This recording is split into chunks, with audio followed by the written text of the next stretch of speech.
Halo para penjelajah realitas. Di bagian pertama dari perjalanan kita sudah menjejakkan kaki di sebuah pertanyaan fundamental. Apakah hidup kita hanyalah skenario yang sudah tertulis rapi?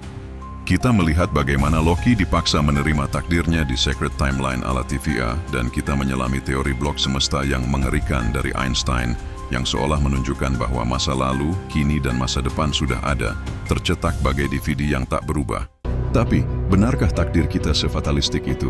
Bagaimana jika di luar role film tunggal itu, ada tak terhingga versi lain dari dirimu, dari alam semesta itu sendiri? Siapkan dirimu, karena di bagian kedua ini, kita akan membuka gerbang menuju perpustakaan kosmik raksasa, Multiverse. Kita akan melihat bagaimana Marvel mempopulerkannya, dan yang lebih penting, bagaimana sains terdepan mulai berbisik bahkan berteriak tentang adanya realitas-realitas paralel yang tak terbayangkan. Lalu, kita akan kembali kepada Loki, sang dewa tipu daya, untuk menemukan bagaimana ia menemukan kehendak bebas sejati dan glorious purpose-nya, bahkan di tengah penjara takdir. Ini bukan lagi sekadar pertanyaan apa, tapi bagaimana. Bagaimana kita bisa menemukan makna dan kebebasan di tengah kemungkinan yang tak terbatas. Ayo kita mulai pembahasan ini, siap-siap karena pembahasan ini akan semakin memancing tanda tanya.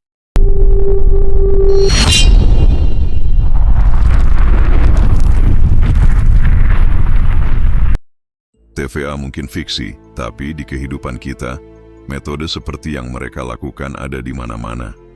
Penjaga skenario di dunia kita bekerja dengan lebih halus, tapi punya efek yang kuat. Dogma kaku, aturan yang menuntut kepatuhan buta tanpa ruang untuk bertanya, mengapa? Ini adalah pengekangan pada cara berpikir untuk menemukan realitas kebenaran. Alih-alih mengajak berpikir, dogma seperti ini akan memaksa manusia untuk tunduk dan patuh, tanpa tahu alasan di baliknya. Sistem pendidikan industri. Ini adalah fakta pada sistem pendidikan yang buruk, yang seringkali dirancang untuk menciptakan pekerja yang patuh, bukan pemikir yang kritis. Sistem seperti ini adalah skenario yang hanya menghargai jawaban tunggal dan menghukum pertanyaan yang menyimpang. Budaya hustle culture yang mendikte bahwa nilai dirimu setara dengan produktivitasmu. Istirahat dianggap kemalasan dan jalur karier yang tidak menanjak dianggap kegagalan. Yang kerja adalah mereka yang punya titel pegawai negeri, sedangkan kreativitas di luar itu dianggap bukan pekerjaan. Algoritma media sosial, Sacred Timeline versi pribadi kita, dan TVA paling modern, yang tentu jarang kita sadari adalah algoritma media sosial. Ia mempelajari siapa dirimu, lalu menciptakan gelembung realitas, filter bubble di sekitarmu, hanya menyajikan konten yang mengonfirmasi keyakinanmu. Ia memangkas sudut pandang yang berbeda, membuat duniamu terasa seragam dan benar, padahal itu hanyalah sebuah realitas yang dikurasi untukmu. Kita secara sukarela masuk ke dalam Sacred Timeline versi kita sendiri, yang sebetulnya sudah diarahkan ke sana. Kita terlahir dalam naskah ini. Tapi pertanyaannya bukan lagi siapa penulisnya. Pertanyaannya adalah, apakah aku sadar jika selama ini aku hanya sedang mengikuti skenario dari naskah itu?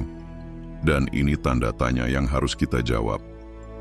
Identifikasi satu skenario default yang punya efek paling kuat dalam hidupmu saat ini.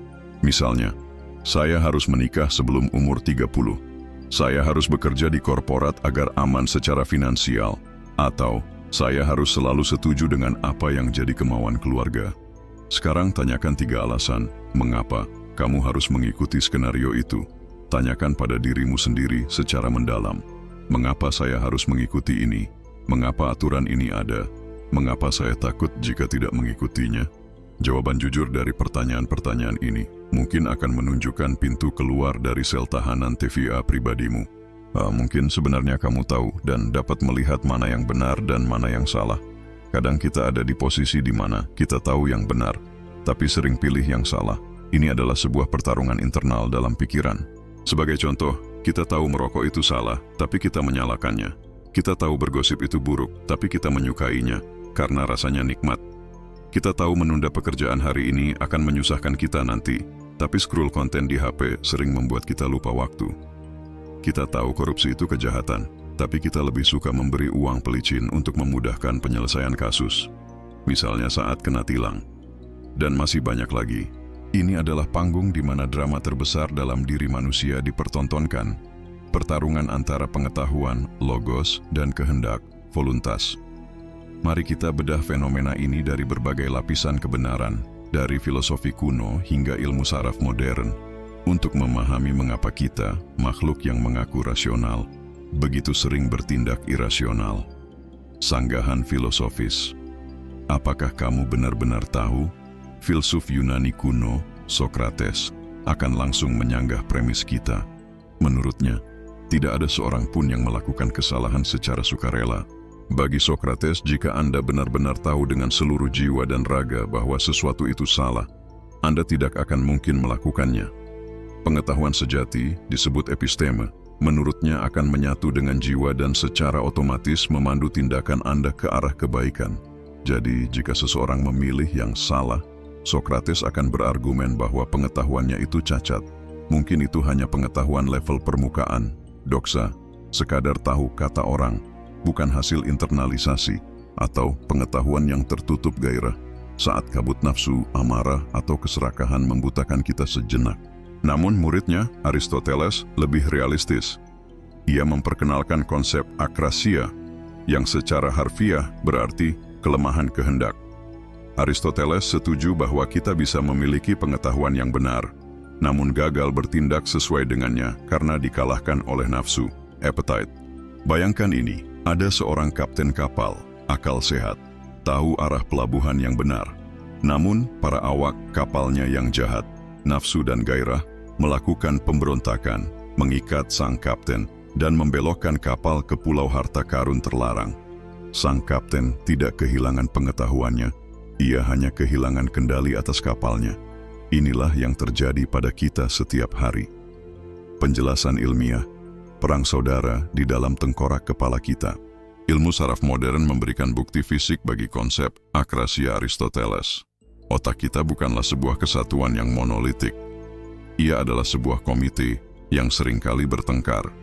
Dua pemain utamanya dalam drama ini adalah korteks prefrontal, sang CEO rasional. Bagian otak di belakang dahi Anda ini bertanggung jawab atas perencanaan jangka panjang, logika, pengambilan keputusan rasional, dan pengendalian impuls. Inilah tempat pengetahuan tentang benar dan salah itu berada. Ia tahu bahwa menabung itu baik untuk masa depan. Ia tahu berbohong itu tidak baik. Ia tahu mencuri itu buruk. Tapi ada bagian otak lain yang punya kecenderungan buruk. Sistem limbik, sang politisi populis. Terletak lebih dalam di otak, sistem ini adalah pusat emosi, kesenangan, dan gratifikasi instan. Ia tidak peduli dengan masa depan, ia hanya peduli dengan rasa enak saat ini. Dialah yang berteriak, "Beli gadget baru itu, kamu pantas mendapatkannya, dopamin, sekarang." Ini juga yang sering berperan aktif ketika seseorang terpapar konten-konten singkat, lupa pada makna dan esensi. Hanya memburu kesenangan instan, memilih yang salah padahal tahu yang benar seringkali adalah pembajakan sistem limbik terhadap korteks prefrontal, janji imbalan jangka pendek, rasa nikmat, kelegaan dari stres, kesenangan sesaat, lebih kuat dan lebih konkret daripada imbalan jangka panjang yang abstrak, kesehatan di masa tua, kesuksesan karir. Ini seperti memilih jalan tikus yang berbatu dan berbahaya, tapi menjanjikan pemandangan indah di tikungan pertama, daripada jalan tol yang mulus dan aman, tapi terasa membosankan dan panjang. Motivasi eksistensial dan teologis, pemberontakan dan bisikan nafs. Terkadang, alasan kita memilih yang salah lebih dalam dari sekadar kelemahan kehendak atau kimia otak. Pemberontakan sang varian, seperti Loki di awal kisahnya, kadang memilih yang salah adalah sebuah tindakan pemberontakan. Ini adalah cara kita untuk menegaskan kebebasan kita, dengan sengaja menentang aturan, baik aturan sosial, agama, atau bahkan aturan yang kita buat untuk diri sendiri. Kita seolah berteriak, "Aku bukan robot, aku punya kehendak, dan aku akan membuktikannya." Bahkan jika itu berarti aku memilih kehancuran. Ini adalah penegasan eksistensi yang tragis. Bisikan sang nafs. Dalam tradisi teologi Islam, ini adalah ranah pertarungan melawan nafs, jiwa ego. Secara spesifik, nafs al-ammarah yaitu jiwa yang cenderung memerintahkan kepada keburukan. Ini bukanlah entitas eksternal seperti setan, melainkan bagian dari diri kita sendiri, pusat dari hasrat hewani dan egoisme.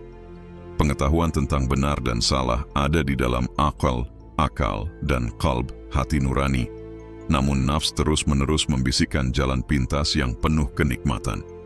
Perjuangan seumur hidup seorang manusia, yang disebut jihad akbar, perjuangan terbesar, adalah pertarungan internal untuk menaklukkan nafs ini dengan akal dan nurani. Studi kasus pop culture yang sempurna selain Loki adalah Anakin Skywalker.